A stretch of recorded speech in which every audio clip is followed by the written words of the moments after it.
How to enter Roblox App Star code. Hi guys, welcome to our channel. Let's get started. First, you want to open up the Roblox app on your device. Now tap on the Roblox icon at the top of your screen. From here, scroll all the way down and find the option that says tap here to add a star code. Now tap on that option. Once you do, you're going to find this space to enter a star code.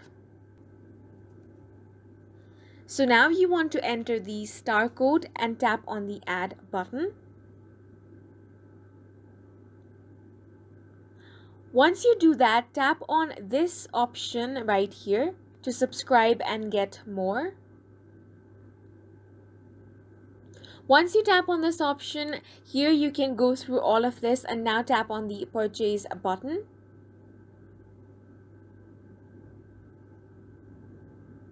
Then after this, you can continue with the purchase, and that's how you can enter the Roblox App Star code. And that's it for this video. We hope you guys found it helpful. Please make sure to hit the like button and subscribe for more helpful tutorials.